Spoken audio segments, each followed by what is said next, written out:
प्रिय viewers, जीकॉम्स India classes के online segment में आपका स्वागत है। हम इस सेगमेंट में उन महत्वपूर्ण मुद्दों पर चर्चा करेंगे जो आगामी प्रतियोगी परीक्षाओं के दृष्टिकोण से आपके लिए लाभदायक होंगी। हमारी टीम कोशिश करेगी कि इसमें कोई त्रुटि ना हो, पर अगर भूलवश कोई त्रुटि रह जाती है तो हमें आपके अनमोल सुझावों एवं प्रतिक्रियाओं का हमेशा इंतजार रहेगा। आज हम बात करेंगे यूएनडीपी के विश्व मानव विकास रिपोर्ट की। साथ ही हम यह भी जानेंगे कि भारत 189 देशों के इस रिपोर्ट में कहां खड़ा है। इससे पूर्व हम एक नज़र आर्थिक वृद्धि एवं विकास पर डाल लेते हैं। आर्थिक वृद्धि, इकोनॉमिक ग्रोथ, यह एक मात्रात्मक अवधारणा है, अर्थात जब किसी देश की राष्ट्रीय आय या प्रति व्यक्ति आय में वृद्धि होती है तो यह कहा जाता है कि वह देश इकोनॉमिक ग्रोथ कर रहा है। वहीं आर्थिक विकास एक गुणात्मक अवधारणा है। जब किसी देश में रहने वाले लोगों के जीवन की गुणवत्ता में सुधार हो जाए तो हम कहते हैं कि उस देश का विकास हुआ है। अर्थात जब किसी देश की राष्ट्रीय आय तथा प्रति व्यक्ति आय में वृद्धि के साथ साथ रहन सहन का स्तर, शिक्षा का स्तर, स्वास्थ्य सुविधाएं, सामाजिक स्तर तथा प्रतिष्ठा में वृद्धि हो जाती है तो उसे विकास कहते हैं। दोस्तों, विकास एक लंबवत प्रक्रिया है जिसकी शुरुआत आर्थिक वृद्धि से होती है। सदियों से अर्थशास्त्रियों के बीच यह मतभेद की स्थिति रही है कि मानव विकास का आकलन किस प्रकार किया जाए। कुछ ने राष्ट्रीय आय में वृद्धि को ही मानव विकास का आधार माना तो किसी ने प्रति व्यक्ति आय में वृद्धि को। दोस्तों, एक हद तक अगर देखा जाए तो किसी भी व्यक्ति के विकास का आकलन हम उनकी आमदनी से करते हैं। जिस व्यक्ति की आमदनी ज़्यादा होती है तो हम कहते हैं कि वह व्यक्ति ज़्यादा प्रगति कर रहा है। यही बात देश के संदर्भ में भी लागू होता है, अर्थात जिस देश की राष्ट्रीय आय और प्रति व्यक्ति आय अत्यधिक होती है, यह समझा जाता है कि वह देश आर्थिक विकास की प्रक्रिया में तत्पर है। परंतु प्रति व्यक्ति आय और राष्ट्रीय आय किसी भी देश के संपूर्ण मानव के विकास का सूचक नहीं होता।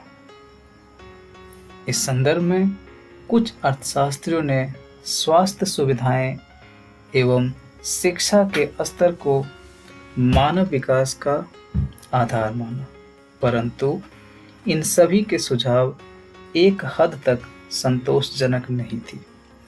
इस संदर्भ में बांग्लादेश के प्रमुख अर्थशास्त्री महबूब उल हक तथा प्रोफेसर अमर्त्य कुमार सेन ने अन्य सहयोगियों के साथ मिलकर 1990 में मानव विकास रिपोर्ट, ह्यूमन डेवलपमेंट रिपोर्ट जारी किया, जिसके तहत 3 मानकों को आधार बनाया गया।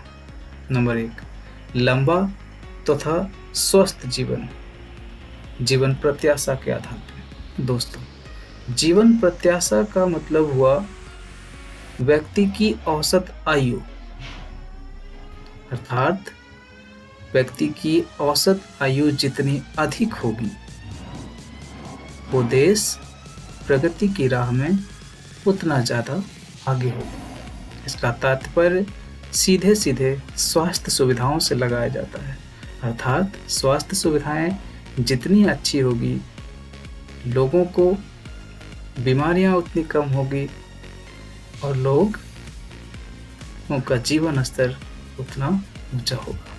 वहीं दूसरा, ज्ञान तक पहुंच, औसत स्कूली शिक्षा एवं प्रौढ़ शिक्षा के आधार पर। वहीं तीसरा, एक अच्छा जीवन स्तर को माना गया, जिसका आकलन प्रति व्यक्ति आय के आधार पर किया जाता है। दोस्तों, एक अच्छा जीवन स्तर को पाने के लिए आमदनी का होना बहुत आवश्यक है। इसलिए एक हद तक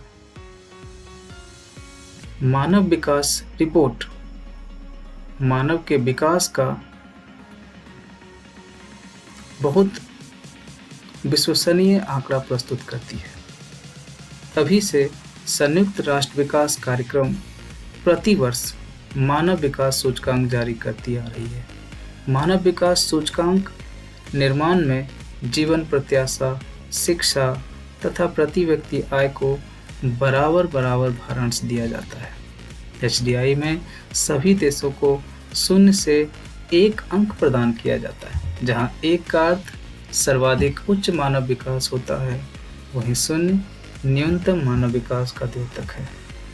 इस प्रकार मानव विकास सूचकांक में शामिल देशों को 4 वर्गों में विभाजित किया जा सकता है, जिसके तहत 0.8 से अधिक अंक पाने वाले देशों को बहुत उच्च मानव विकास की श्रेणी में, वहीं 0.7 से 0.8 अंकों के बीच पाने वाले देशों को उच्च मानव विकास की श्रेणी में तथा 0.55 से 0.7 अंकों के बीच पाने वाले देशों को मध्यम मानव विकास की श्रेणी में तथा 0.55 से कम अंक पाने वाले देशों को निम्न मानव विकास की श्रेणी में रखा गया। इस संदर्भ में 2019 में बहुत उच्च मानव विकास अर्थात वेरी हाई ह्यूमन डेवलपमेंट की श्रेणी में 62 देशों को शामिल किया गया, जबकि उच्च मानव विकास की श्रेणी में 54 देश, मध्यम मानव विकास की श्रेणी में 37 देश और निम्न मानव विकास की श्रेणी में 36 देशों को शामिल किया गया। इस प्रकार 2019 में कुल 189 देशों को शामिल किया गया। दोस्तों, परीक्षा के लिहाज से इन श्रेणियों में शामिल देशों को याद रखना अति आवश्यक है। कभी कभी परीक्षा में ऐसे प्रश्न पूछ दिए जाते हैं कि मानव विकास सूचकांक के मध्यम मानव विकास की श्रेणी में कितने देशों को शामिल किया गया। वहीं कभी कभी उच्च मानव विकास की श्रेणी वाले पूछ सकते हैं, तो हमें इनका ध्यान रखना। खैर, चलिए हम आंकड़ों की ओर बढ़ते हैं। मानव विकास के रिपोर्ट में नॉर्वे में सर्वाधिक उच्च मानव विकास पाया गया, जबकि नाइजर का स्थान 189वें पायदान पे अर्थात न्यूनतम रहा। भारत को इस सूची में 0.647 अंकों के साथ 129वां स्थान अर्थात मध्यम मानव विकास की श्रेणी में रखा गया। चलिए आइए हम एक नज़र सर्वाधिक मानव विकास वाले देशों पर देख लेते हैं, जिसमें प्रथम स्थान पे नॉर्वे को रखा गया, दूसरे स्थान पे स्विट्जरलैंड, तीसरे पे आयरलैंड, जर्मनी चौथे, हांगकांग 5वें, ऑस्ट्रेलिया 6ठे, अमेरिका 15वें और जापान को 19वां स्थान प्राप्त हुआ। वहीं न्यूनतम मानव विकास वाले देशों में 0.377 अंकों के साथ नाइजर का स्थान 189वां, केंद्रीय अफ्रीकी गणराज्य का स्थान 188वें एवं चाड का स्थान 187वां रहा। वहीं दक्षिणी सूडान 186वें पायदान पे और बुरुंडी को 185वां स्थान मिला। चलिए आइए हम एक नज़र भारत एवं उसके पड़ोसी देशों पर डाल लेते हैं। दोस्तों, भारत को मानव विकास की श्रेणी में 129वें पायदान पर रखा गया, जिसमें भारत की जीवन प्रत्याशा 69.4 वर्ष एवं प्रति व्यक्ति आय $6,829 आकलित की गई। दोस्तों, यहाँ से परीक्षा के लिहाज से 3 बातें हमें याद रखनी अति आवश्यक है। पहला, भारत को मानव विकास की श्रेणी में किस पायदान पर रखा गया। दूसरा, भारत की औसत आयु कितनी है। तीसरा, प्रति व्यक्ति आय कितनी है। हम उम्मीद करते हैं कि आपको तीनों सवाल के जवाब मिल गए होंगे। चलिए आगे बढ़ते हैं। श्रीलंका को उच्च मानव विकास की श्रेणी में 71वें पायदान पे, वहीं चीन को 85वें स्थान पे रखा गया।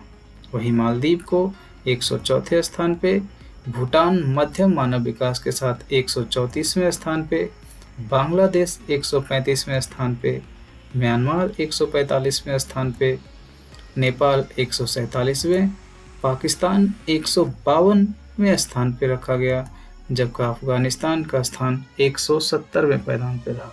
दोस्तों, भारत के पड़ोसी राज्यों में एक बात और गौर करने वाली बात है, जिसमें उच्च मानव विकास की श्रेणी में 3 देशों को शामिल किया गया है, जिसके तहत श्रीलंका, चीन एवं मालदीव है।